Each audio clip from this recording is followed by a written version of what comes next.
Hello दोस्तों, आज मैं सुनाऊंगा बंगले की भूतिया कहानी। यह बात उन दिनों की है जब मैं 8वीं कक्षा में पढ़ता था। तब मेरी उम्र 13 की थी। उस समय मैं अपने परिवार के साथ बड़े मज़े और मस्ती करता था। मेरे परिवार में मम्मी पापा और बहन और मेरी दादी भी रहती थी।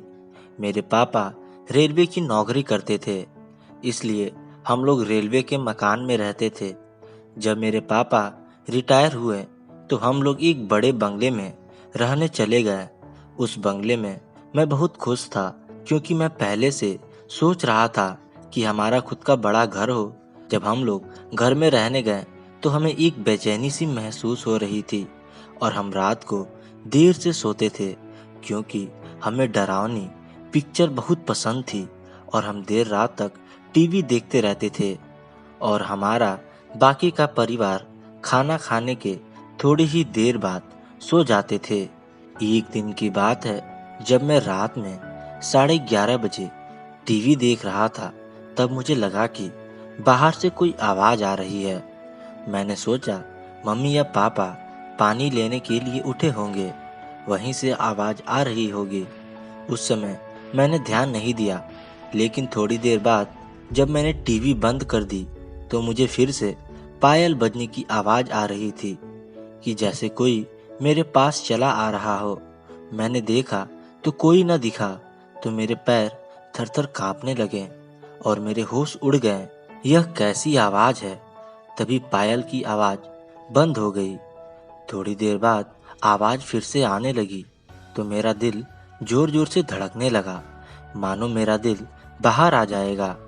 मैंने सोचा कि मैं यह बात सबको बताता हूँ। जब मैं हिम्मत जुटा के दरवाज़ा खोला तो मुझे वह मेरे पास बजने लगा, लेकिन वहाँ पर कोई ना दिखा। तो मैं किसी तरह मम्मी के कमरे में पहुँचा और सारी बातें उन मम्मी पापा को बता दी।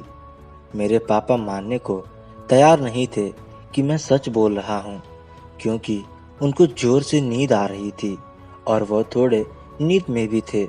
यहाँ तक कि कोई ने मेरी बात पर ध्यान ही नहीं दिया।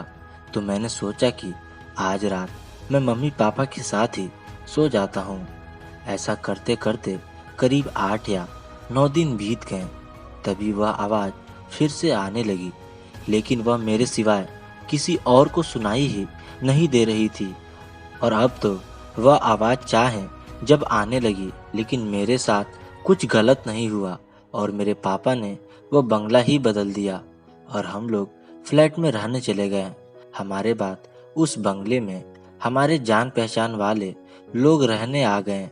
उनका छोटा बेटा हमारा बड़ा अच्छा मित्र था।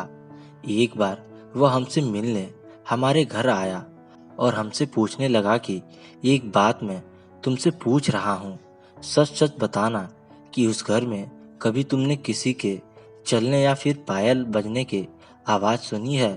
तब तो हमें पक्का यकीन हो गया कि उस घर में कुछ तो था और मैंने फिर से अपने परिवार को बताया।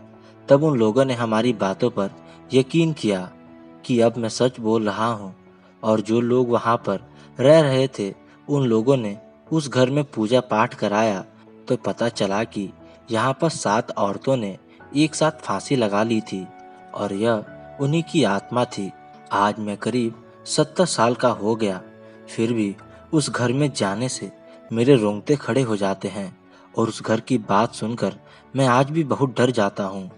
तो दोस्तों, कैसी लगी ये कहानी कमेंट करके ज़रूर बताएं और ऐसी मज़ेदार कहानियाँ सुनने के लिए हमारे चैनल को सब्सक्राइब कर लें और ज़्यादा से ज़्यादा शेयर करें। धन्यवाद।